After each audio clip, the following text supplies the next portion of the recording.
Asha Dore with Parley Lit, and you're listening to Totally Biased Reviews.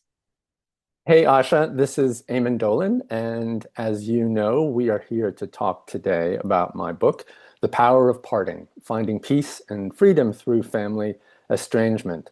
It's a combination of memoir and reportage and research that makes the case both for how prevalent family abuse is, how much more prevalent it is than we realize, and how estrangement, that is, stepping away from harmful relatives, can be the best possible solution to that huge problem.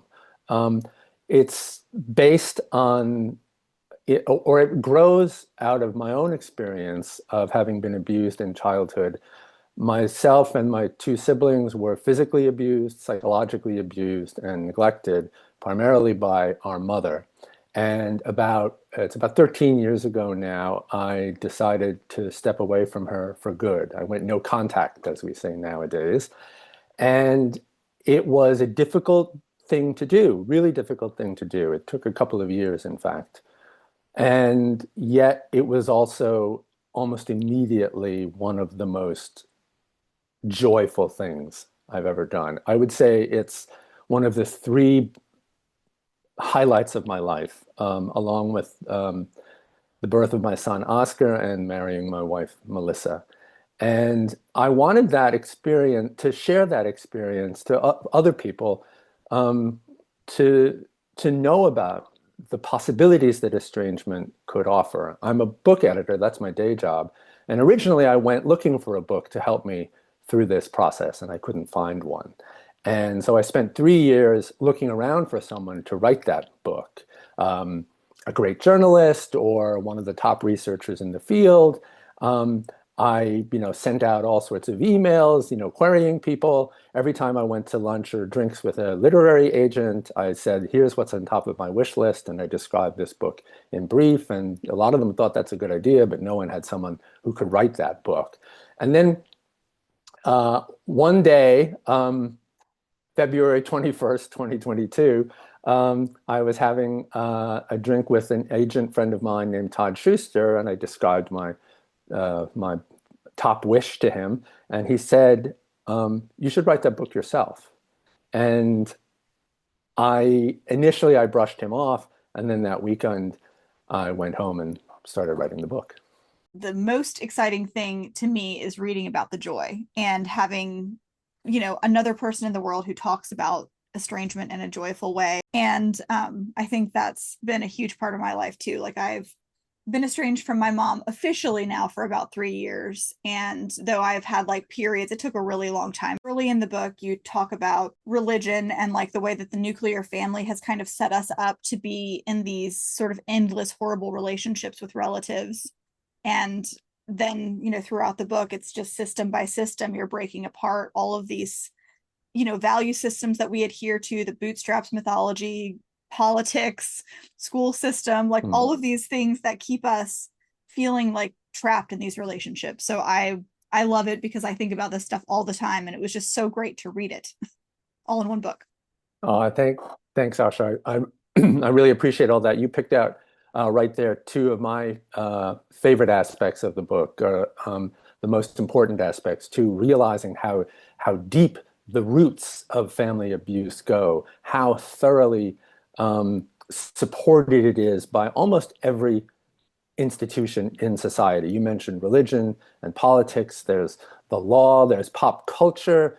You mentioned that the self-help notion that we can lift ourselves up by our own bootstraps, which is to me so toxic and so harmful, because it denies the role that our environments play in lifting us up or pulling us down.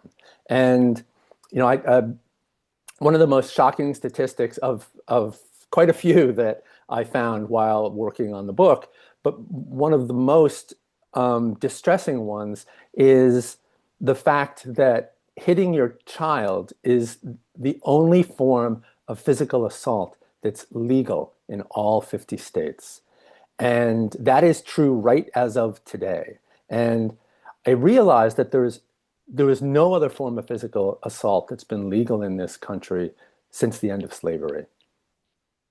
Wow, that's wild. I've been writing about corporal punishment for a little bit because one of the things that I'm focusing right now on in my book is just like how um children are treated in school, like particularly low class children or like bad Yeah. boys. And Hmm. just like how pervasive corporal punishment is. I've like read a little bit about, the spanking laws or hitting your children laws, but I think that's just the most wild thing in the world. That it's just okay.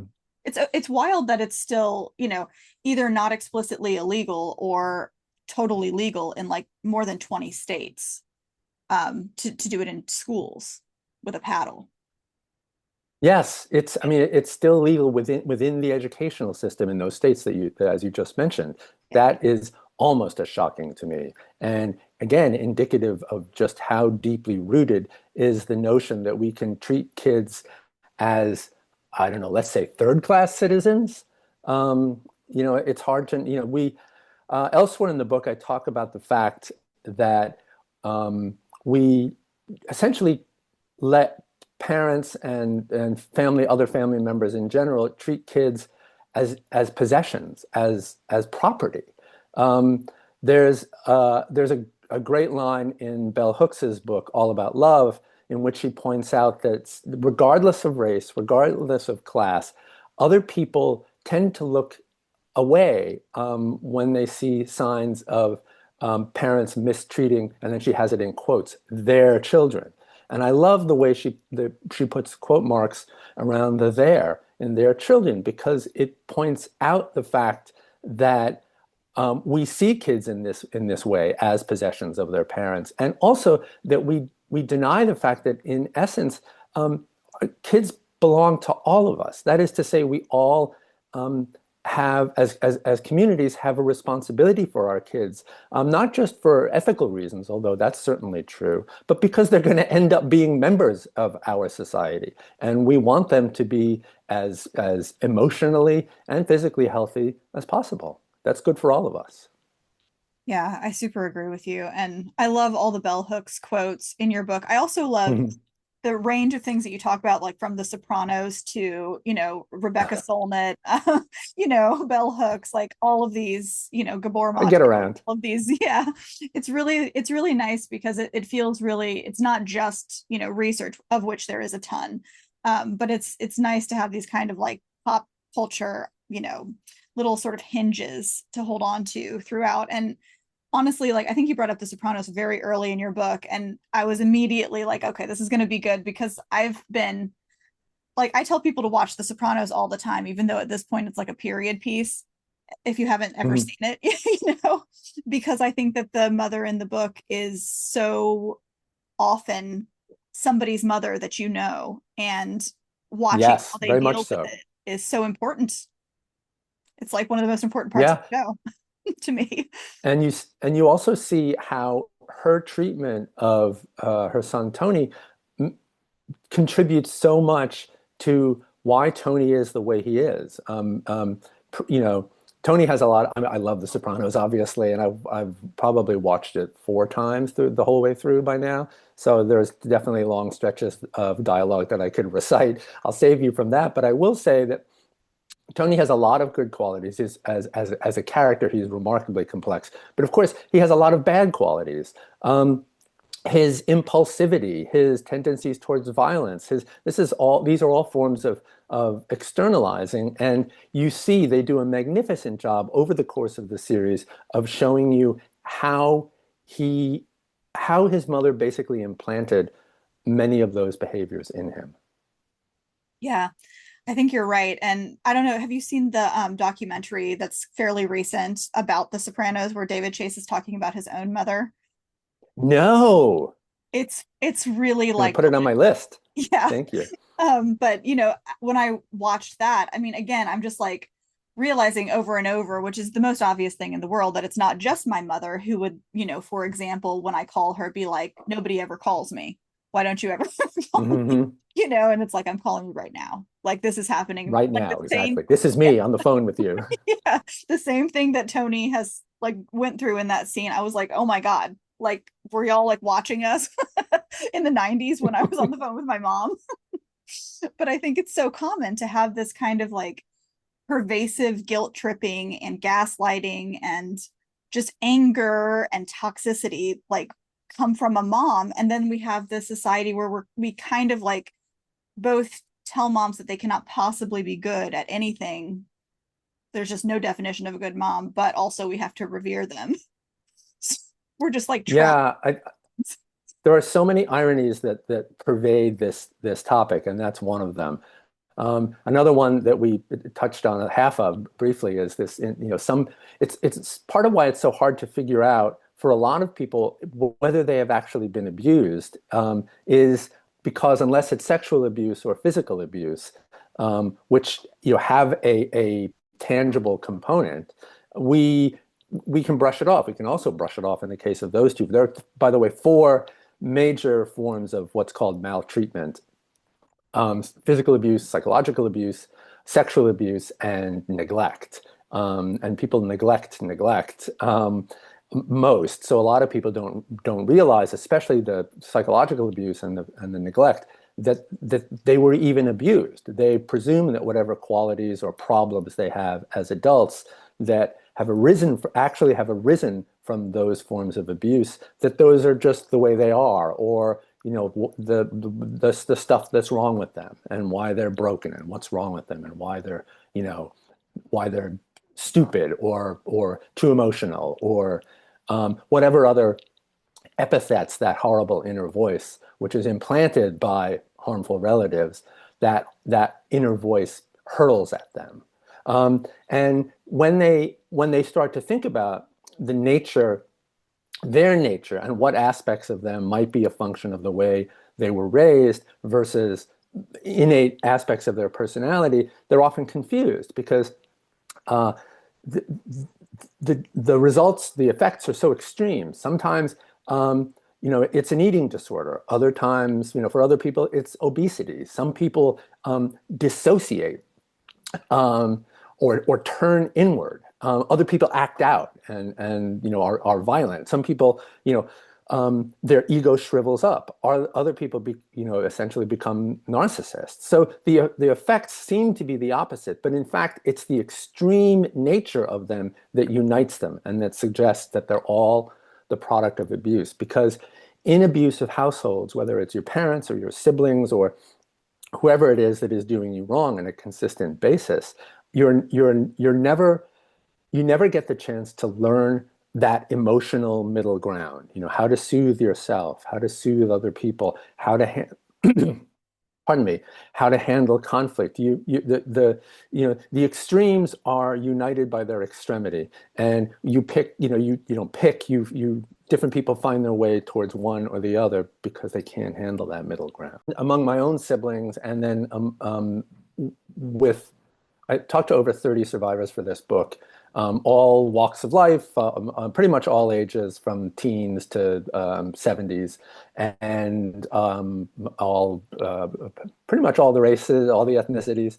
And one of the commonalities among virtually everyone I talked to who had siblings was how very different the various siblings were. And that has a lot to do with what happens in dysfunctional families, and especially in abusive families. Each of the children take on roles.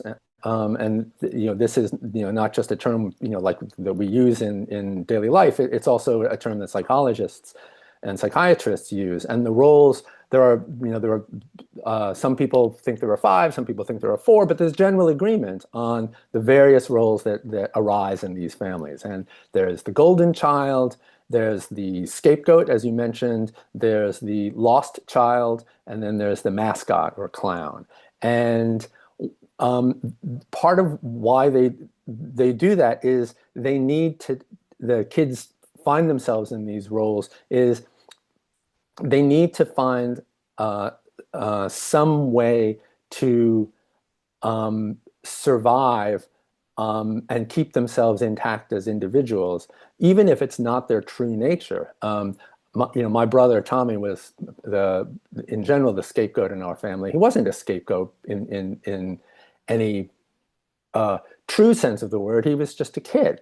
But our identities, when we have to respond to these extreme people, our identities become frozen in these various ways, and we tend to respond differently.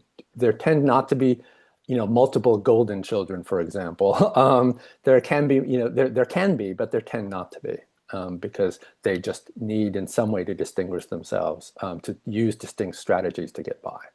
Hmm. Yeah, that makes sense. I loved how you talked about how it can kind of move around, and it was making me think Yep. that, like, because I've always been like, oh, my brother was the golden child and I was the scapegoat. Easy. But then if I'm like really Hmm. thinking about it, like, he's really struggled in school, and school was easy for me. And so I got a lot of Hmm. attention for that. Like I worked like I mean, like my workaholicness started really young Hmm. because I got good attention for being good at school and he didn't. And so I'm like, oh, it kind of just moved around depending on the Right. moment, and that's a bummer. That is a bummer, and of course, it's part of how we are kept off balance by harmful relatives because when we find the roles changing, it's generally, in fact, it's almost invariably um, the parents who are making the roles change. They've decided that they're going to turn on us, or that they don't like that we haven't gone out for football. Pardon me, or that we came home with B's, or C's for the first time.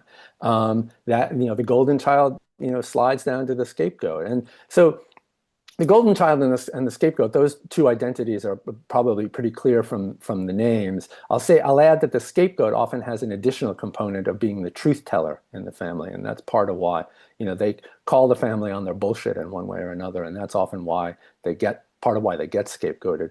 The lost child is just trying to lay low, is just trying to draw as little attention to themselves as possible, and then the mascot or the clown is trying to make light of things, just trying to entertain people and um, my brother Tommy started out as the mascot and became the scapegoat in a tragic way.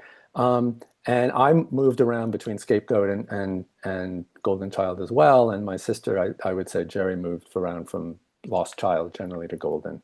But yeah, that you never know quite where you stand.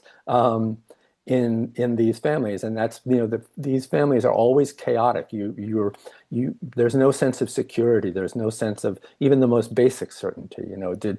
Um, will you get fed? What mood awaits you when you come home from school? That all of this stuff that keeps you on the back foot all the time is part of what produces the long-term effects that I talk about in chapter 3 of the book. Mhm. This is kind of a question that I always want to ask people when I read books like this, but how did you find the folks that you spoke to for like the case studies? Because there are a number of people in your book that you kind of follow for, large parts of the book on and off, to talk about like the different ways that they, got away or what they had to deal with. Did you like already know these people? How did you find them? Pardon me. I knew a few of them, maybe 4 or 5 or 6 or something like that. And when so these were people, acquaintances or friends of mine or friends of friends.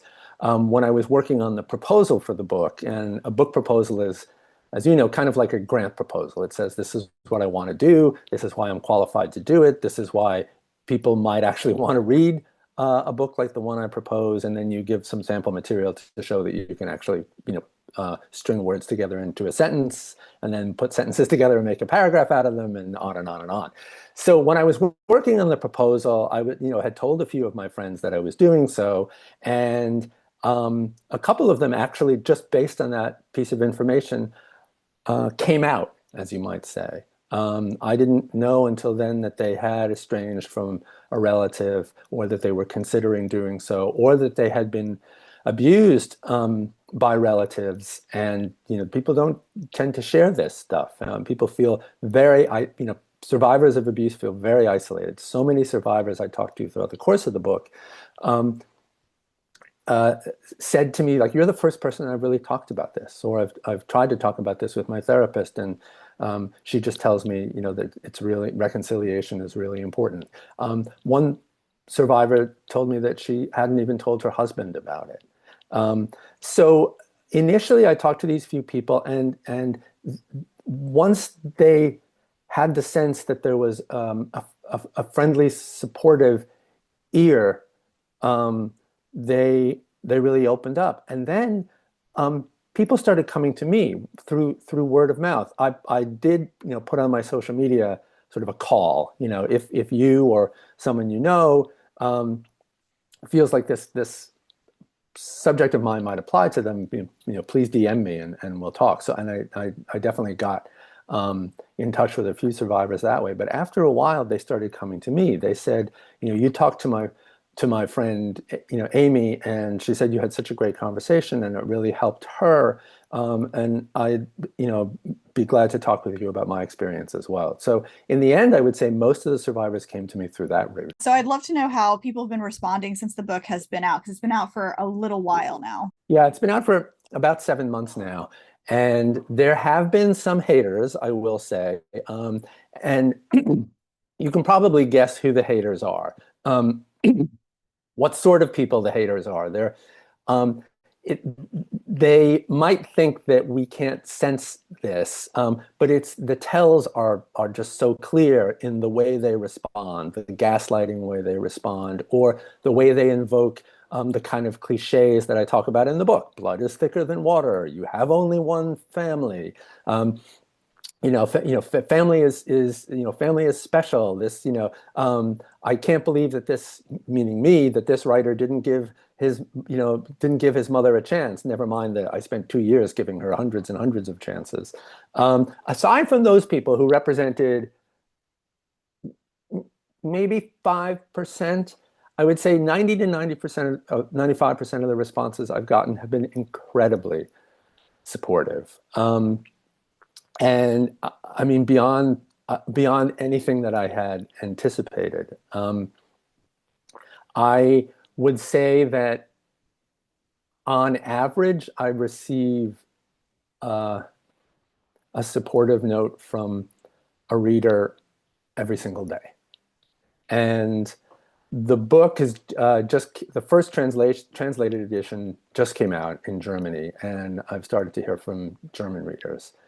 And I've been there must have been some estrangement issues in the UK, because I had an uptick in UK responses in the past couple of weeks. But just no matter where they come from, I mean, just as I mean, it's this, Asha, from your wonderful cut piece.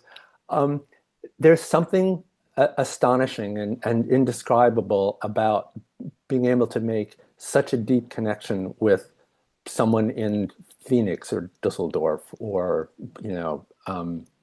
Liverpool, or in your own family. I mean, the other thing that really astonished me, and that also I didn't anticipate, is how my family would react. So I severed ties with my mom, as I said, 13 years ago or so, and I wanted it to be as sort of low key as possible. And I said to my other relatives, I said, I'm not in touch with my mom right now, and if she's going to be at an event, I won't be able to come. But I hope we can still stay in touch. And they pretty much honored that, and I was grateful to them for that. But when the book came out, I did a reading, and one of the readings I did was in Brooklyn, where I live. And there it is behind you. Actually, that's behind me. That's Manhattan, actually. But I was standing in Brooklyn when I took that photo behind me. And an uncle of mine on my father's side and an aunt of mine on my mother's side, both of them came up to me afterwards separately and said, I read your book and I'm sorry. We we had some sense of what your mother was doing, and she was doing some of it to us as well. She was treating us badly as well. We didn't realize how badly she was treating you, and in both cases, both of them said, "I'm sorry."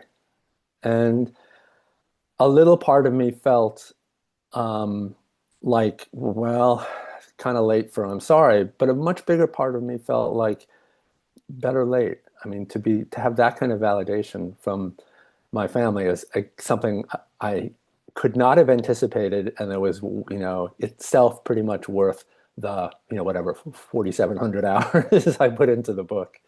Um, so, and then just, friends of mine, colleagues. I think a lot of people, if they've been abused themselves, if they've parted ways with a relative themselves, whether temporarily or permanently, I think they really felt seen and heard by the book. But I've also really appreciated the reactions from people who don't have um, family abuse or estrangement in their own lives. I think they pretty much universally have said to me that they did not realize what a huge problem this is, the extent to which this might be society's greatest evil. And I think it gave an activist spirit to some of these good people that told me that. That's really nice to hear. I often wonder how much people who have like easy families or easier families, think about this stuff at all, because it's always on my mind as a parent. And, it was on my mind for most of my adult life because, as you said, and in your book, there's sort of like this process for how long it can take sometimes to, figure out exactly how to completely separate if that's what you end up doing. I wondered if you want to talk about that part of your book. It's not a huge amount of space in your book, but there is kind of like a bit of a how-to with regards to a lot of parts, like figuring out what pathway estrangement might take, kind of avoiding the drama of like a chaotic, Mhm. breakup moment, which I unfortunately did not have the chance to avoid, though I tried really hard. But my mom is good at that drama. She figured out a way. Um, Yeah, they always are. right. Mm. And just getting to know yourself too. Like there's some work that is in the book about, unpacking these ways that it has impacted us. If you want to talk about that. Yeah, by all means. So you're right. The book in overall, I would not call it a how-to, but there are a couple of chapters, two or three chapters in the middle, um, actually four now that I think of it, that deal with how to determine whether you should put distance between yourself and a particular relative or relatives, how much distance you should put between them, whether the relationship can be salvaged or whether it can't be salvaged, and if it can't be salvaged, how to to make that clear to them and to yourself that you are going to step away. And then I spend a couple of chapters dealing with how to handle the aftermath, both how to understand what the changes, the dramatic changes that your life will suddenly take on, and how to process them. Oftentimes, the happiness, the joy is tough for us to process because we're so unfamiliar with it. So that, I talk about, and then how to deal, there are obvious downsides to it. The two most universal effects of estrangement are guilt and grief. And I devote half a chapter to each of those because they are pretty much universal, and because there are a whole set of really effective ways that take time, but over time can really ease those burdens or even remove them completely. And in terms of the how to part, uh, I would say step one is to step away. You you need to make some temporary space for yourself away from the relative in question because you need perspective, and you can't get perspective while they're still in your orbit, in the corner of your eye, in the back of your mind. So I was able to take about a month off, just partially to partially just to take a break. Um, and I went to a little, beach town. It was summer sort of vacation. It was It was cheap. There was very little cell service at that time, and I used to talk to my mother every day. That was sort of my share of the burden that my sister and I split between us. And I told my mother that I wouldn't be able to talk to her every day or maybe even every week because, again, the service was so spotty and it would be so expensive. And my mother was uh, um, any financially any cheapskate excuse she was more likely to accept. So she sort of went along with that. I went on my vacation, and first I just started to feel what it was like not to have that psychic weight pressing down upon me every day. And that was it was I couldn't have anticipated how good it felt. But then I also started to think in very sort of rational terms about this relationship, my relationship with her, and compared it to every other relationship in my life. One of the things, I mean, my favorite sentence in the book, or it's my second favorite. My favorite sentence in the book is the last sentence, which I won't give away right now. But the book has a very happy ending, I will say. But my second favorite sentence in the book, and maybe the single most important sentence for me, is we should hold our family to the same standards that we hold our friends. And I realized I wouldn't let a friend of mine treat me for a week the way my mother had treated me for 40 something years. So I began to think about what aspects of the relationship were unlike any other relationship in my life. And I got clinical about it. I wrote down everything I could think of that was a behavior or an experience that I had with my mother that I had never had with anybody else, or I wouldn't put up with from anybody else. And from that list, which I it took me, I went, I revisited that list a few times because it's a lot to process in one go, and oftentimes the memories, dissociation is a huge symptom for many people, for most people who've been abused in their youth. You often don't remember a lot of what happened. I say in the book that most of my childhood, I remember very clearly with hyper clarity some incidents of abuse, but in general, my childhood is a lot like a horror movie that I just sort of was watching with my hand peeking through, my hands over my eyes, and looking away at the scariest bits. So it took me a while to draw up some of those memories, but in the end, I had a pretty comprehensive list and a pretty detailed list. Like I actually went and said, okay, how many times on average did she beat me in a week? And I realized it was about three. So probably over the course of my childhood, she beat me 1,000 times. And that really focused me. And it really gave me some of the courage I might not have otherwise had to take the steps that we're talking about here. And then I asked myself, and I should say, what I'm describing, I stumbled on. There were no books at the time, as I said. I just by happenstance did it pretty much the right way, as I would subsequently find out when I started working on the book. The next thing I did using that list was I wrote up a set of rules that my mother would have to be able to follow in order for our relationship to continue.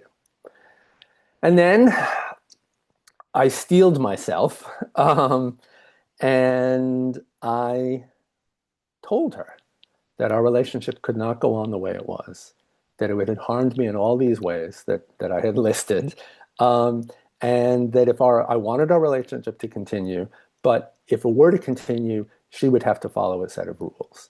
I made one of the mistakes I made is I listed at length all of her wrongdoing. And what I should have done is made it as short and sweet as possible. What I should have said is just focus on my needs. For us to have the relationship I want, I need X and Y and Z and A and B and C. My rules were, I had a few. The main ones were no cruelty. I didn't want her to say anything cruel to me or about anyone else in my presence. That was probably her chief hobby. Um, and she was really good at it. But I couldn't take it anymore, and I didn't have to take it anymore. So that was rule one. Also, as is the case with a lot of abusers, particularly people with NPD, narcissistic personality disorder, she was great at tirades. She could go on for 45 minutes or an hour. And I didn't want to waste any more of my time. So I said, no more tirades. Um, I also said, can't play the mother card. The fact that I only have one mother, or that you brought me into the world, um, if you hadn't brought me into the world, I wouldn't be here to miss me. You don't get a prize for that. In fact, and we can talk about this separately if you want, I think one of the great myths that we spread in our society is that children owe their family some sort of insurmountable debt. In fact, in particular, parents owe a debt to their children that starts the day they're born and that arguably continues for the life of the parent. Um, so with my mother, I laid down the rules, and then I worked really hard to enforce them consistently. And that's often very hard. Often we want to give them a break. They're having a hard day, um, we do fall for it occasionally. Well, I only have one, but she's not getting any younger. They're all the things that we tell ourselves.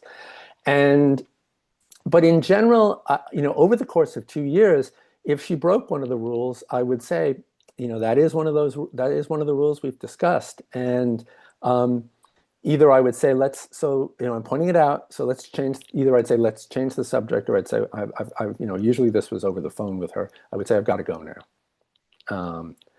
And this went on for a couple of years. As I say, I gave her literally hundreds of opportunities.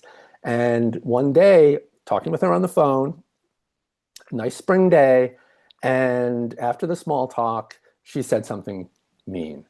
And I don't remember what it was, but the rest of the conversation I remember pretty much verbatim. I said, you just said something cruel to me, and as you know, that's one of the rules, and you can't do that. And she said, my mother was in fact, my whole family in my neighborhood growing up were all Irish immigrants, so I'll use her accent when I say her response, which is, "Oh, I suppose I have to watch every word I say to you." And I said, "Actually, you have to watch every word you say to everyone. That's what good people do. And you're not a good person. And we're done. Goodbye." That was the last time I talked to her. And there were a lot of feelings after that, but really one of the first that popped up almost within seconds was a sense of freedom. Yeah, that's I love that story. That story's in your book a little bit. Also, Yeah. just side note, the audiobook is wonderful. And when you talk in Oh, your mother's thanks. voice, I mean, she's being pretty mean in every instance, but it's lovely. Like, as a person who just I love audiobooks. So I was just like, oh, this is so fun. I love, Oh, thank you. yeah. Um, but yeah, it's one of the things that as you were talking about it and as I was reading your book, I was thinking a lot about is just sort of redefining estrangement as not necessarily just, goodbye forever instantly, but as this Mm, process. And when it was really lovely to read that because I thought, oh, I guess I felt kind of silly or guilty for a while since I have been completely cut off from my mom that I kept her in my life for so long. It's like as soon as mm. she's gone, I'm like, oh God, this is so much obviously. What am I doing? My children shouldn't have ever known her. What am I doing? And and just reading this, it's like, no, I was going through a process. I just didn't have a guide, Correct. and Right. I was doing, I mean, I remember being, 20 years old in 2008 or 9 or whatever that was, and trying to say that what a boundary was. This is before Yeah. TikTok and all Right. these things. So I Yep. was like, you can't smoke in my face when I'm pregnant. Things like this. And then the fallout of bringing those boundaries up, like the same kind of things that you're saying, that your mom said, where it's just like, oh my God, I'm a free person. This is America. I can smoke wherever I want. Exactly. stuff like that. Um, and just trying to figure out like, well, how do I hold a boundary? What is a boundary? Like I just Right. in the last year had boundaries redefined by my therapist as something that I do, not something I expect someone else to do. Like something that I That's do in, correct. yeah. One What, of the therapists I talked to for the book said the exact same thing, and that really did refine it for me as well. I mean, I'd already been setting the boundaries, but it was a really great explanation for what the purpose of a boundary is. It's an agreement you make with yourself. yeah. Yeah, they're not in control. And it takes their power right away. It's great. Right. And I think that's, I mean, this is for me, this was the setting the rules. Happened to call them rules at the time, but now, the current terminology favors, boundaries, and, props to Nedra Glover Tawwab, who really popularized the idea of boundary setting, in her book. But for me, even if my mother didn't follow the rules, which she didn't consistently, but even with her not following the rules, by setting rules, I changed the power balance in our relationship. I took power that I never had before. And it was as simple. I don't mean easy because it's hard to maintain those boundaries, but it was as simple as defining the rules and then imposing them. And that part of the freedom came from empowerment.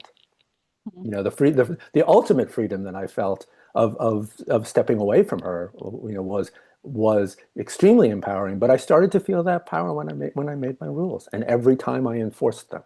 Mhm. To me, it's kind of this continuum of agency or autonomy or power where it's like you start to like kind of claim sort of an equal footing with your parent or family member and Yep. then Yep. move that into choosing your family for real, like the chosen family as not just like a fad, but as like a fact of life, which I think is really cool. Yeah. Thank you.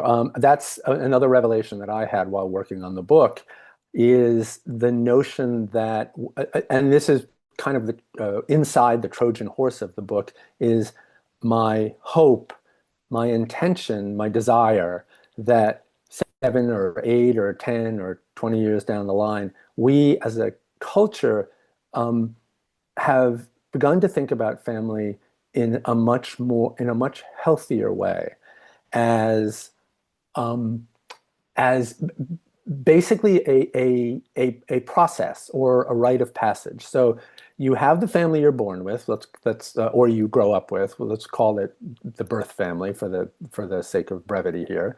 And then you have a family of choice, or a chosen family. And I would love to see uh, a moment in which we start to think of the choosing of your family as a rite of passage, like, going to college, or getting your first job, or, moving in with your first partner, all the other sort of rites of passage that indicate one is moving into adulthood. And that we would understand, and we would celebrate this process. And of course, you're always choosing your family. I've added to my chosen family just in the course of the last year or two, which is one of the great things about chosen family as well.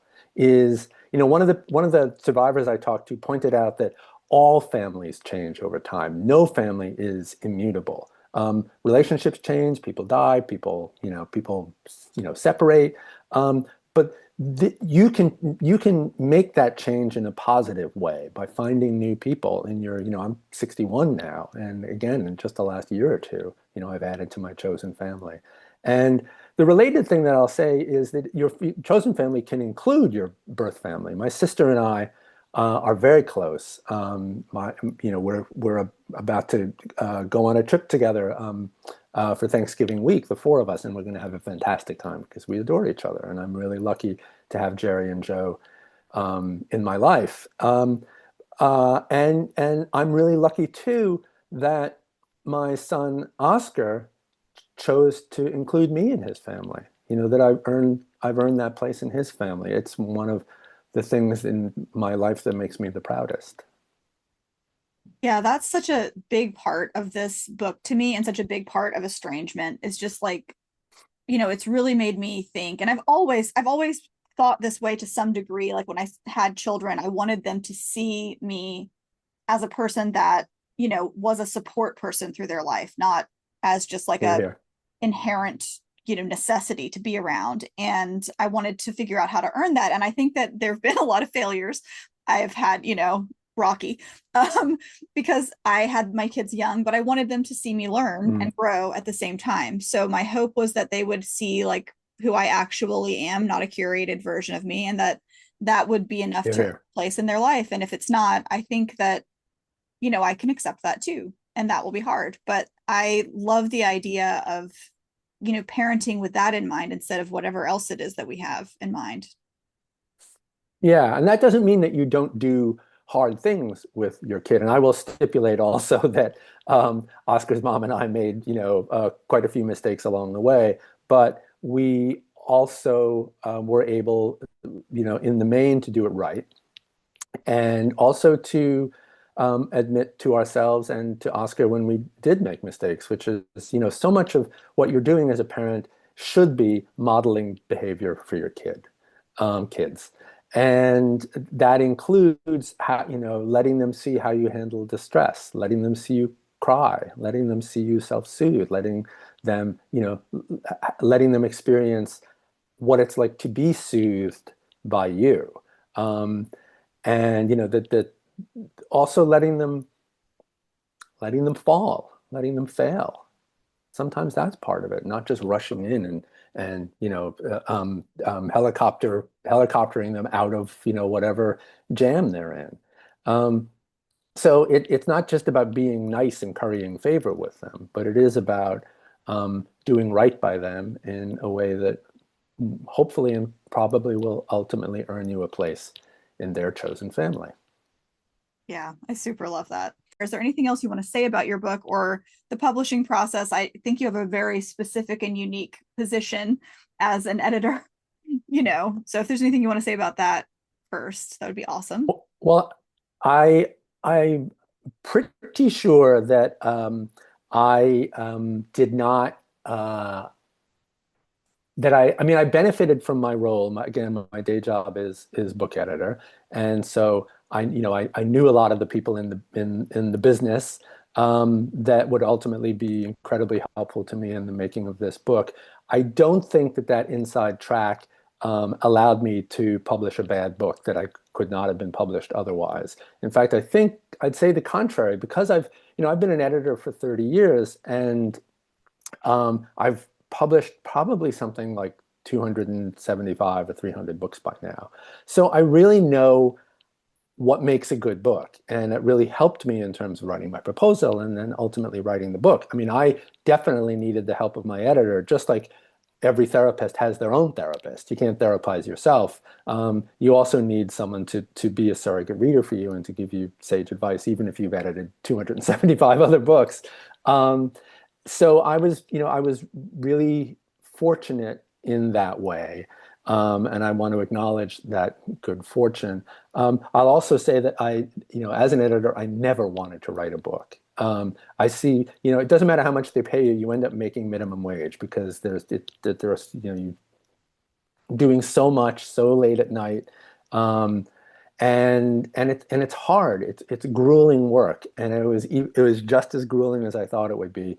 But I would also say that I realized when Todd Schuster said that to me when we were having drinks that time, February 21st, 2022, that holy shit, I'm because this world is so screwed up. I'm actually the best qualified person to write this book, so I damn well better write it. Like I owe a duty to other people, and particularly to other survivors, to help them um, experience the kind of joy that I've experienced, and that drove me for those 3 years between when I that weekend when I started it and when today. I would also say that it was the experience of talking to survivors was an amazing gift to me. And it makes me hope that others can experience that as well. Maybe not by writing their own book, but by finding other people who are in a similar position. One of the best things about social media, in my opinion, is that it allows us to get past the isolation. You know, you just have to go on Instagram or TikTok or whatever and type hashtag no contact, and you're off to the races, and you're finding people, strangers, who can become friends. There are other, you know, there are subreddits. There are also groups. There's a wonderful group called adult survivors of child abuse, ASCA. And I talk about them in the book, where you can just go there. It's sort of a 12-step model. They have a different number of steps, but it's basically survivors helping survivors survive. And they're, you know, talk to people, find your community. It's incredibly helpful, healing.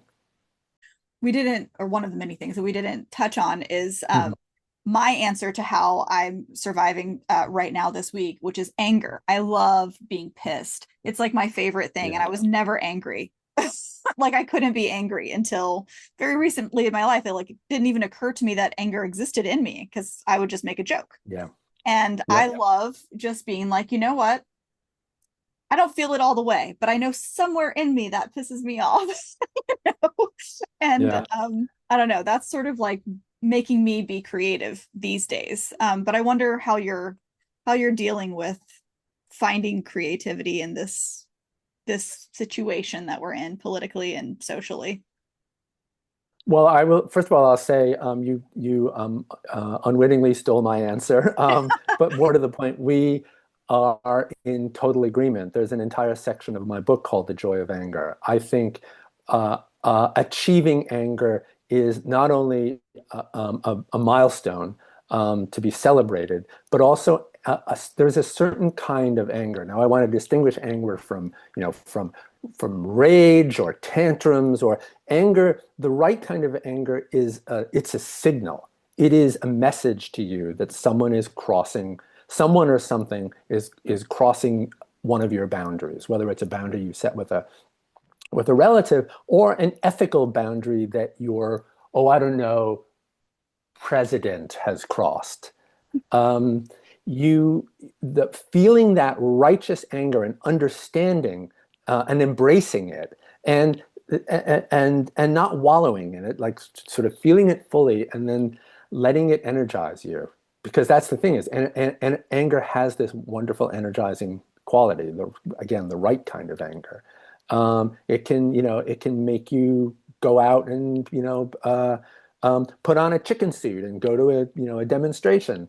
Um, it can make you, it can make, you know, in my day job, you know, a lot of my publishing is in what I publish is in the realm of current affairs, and I want to bring book length versions of the truth to as many people as I can.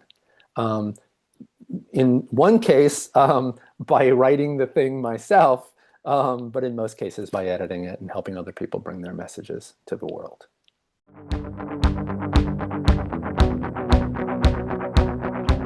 Hi, this is Eamon Dolan, and I'm going to read to you a little bit from my book, The Power of Parting, Finding Peace and Freedom Through Family Estrangement.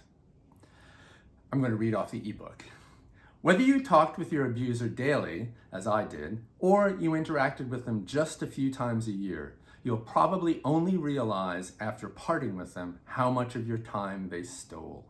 Even when you weren't dealing with them directly, you spent untold hours trying to figure out the relationship, puzzling over how to improve it, or you agonized over the likelihood that it couldn't be improved, wrestling with the guilt and shame your abuser and society imposed, complaining to yourself and your friends about their maltreatment. Dealing with an abusive relative is the worst part-time job. It demands long hours, it pays nothing, and it offers no benefits. Quitting that job can put a day or more back in your week. Every day since I severed ties with my mother, I've relished one or more of the benefits described in this chapter. On many days, all of them engulfed me at once, a torrent that lifted me up and floated me over the treacherous rubble of my life before estrangement. From that fresh height, I could see myself and the world more clearly now that my mother's dark shadow no longer obscured my view. Freed from her regular reminders of my supposed shortcomings, I could see that my professional triumphs were genuine, not an imposter's dumb luck. I could believe that my friends liked me as much as they said they did, that they weren't just hanging with me out of kindness or pity. Sure, I was broken, but so is everyone to some degree, and our suffering unites us if we share it. Over time, this epiphany made me a better colleague, friend, father, and partner, more empathetic and more available because I was less obsessed with my own flaws. One of the most crippling aspects of maltreatment is the shame-based exceptionalism it inflicts on us. Our abusers have convinced us that everyone is less fucked up than we are, that we have them to thank for our successes and ourselves to blame for all the other stuff. Estrangement is an opportunity to reverse that perspective, allowing us to embrace our own role in our success and theirs in our struggles. For the first time, we can recognize and relish our true value. As we begin to appreciate our value, we may well start to express ourselves in ways that go beyond words. Paraphrasing Joseph Campbell, the therapist Pete Walker notes that the survivor learns to follow his own bliss. He is freer to pursue activities and interests that naturally appeal to him. He evolves into his own sense of style. I have seen many survivors discover their own aesthetic, as well as an increased appreciation of beauty in general. Shortly after I went no contact with my mother, I began to dabble in photography, simply to capture some record of the beauty that surrounded me all over and seemed to be erupting in my view for the very first time. I soon found editing images to be both like and unlike editing pros in ways that fascinated me. Within a year, my dabbling had become deep immersion. I started to sell prints, and my work has since been shown at the International Center of Photography and other venues. I could never have entered this realm till I'd regained the time and energy my mother had stolen from me and purged my tape loop of her cruel edicts against wasting your time with that. Lori Gottlieb summarizes the benefits of estrangement succinctly but expansively. You finally get to be yourself. You get to love all the things about yourself that make you you. You get to love the quirks that make you you, the passions that make you you, the aspects of your personality that your parents didn't love but that you actually value. To illustrate her definition, Gottlieb shared an account of how estrangement transformed the laugh and life of a patient of hers we'll call Ava. It took Gottlieb a while to hear Ava's laugh, Gottlieb says, because she was so unhappy when she first came to see me. But the first time she laughed, that space in the room just became magical. I said something about how much I enjoyed that laugh, how it felt so pure and so her. She started crying when I said that, and I asked, what just happened? Ava replied, I was not allowed to laugh like this. My mother said that I had to tone it down. It was not proper. Ava was shocked by the pleasure her therapist took in her laugh. She was expecting me to have a negative reaction to it, Gottlieb says. But to Gottlieb, Ava's mirth was exquisite.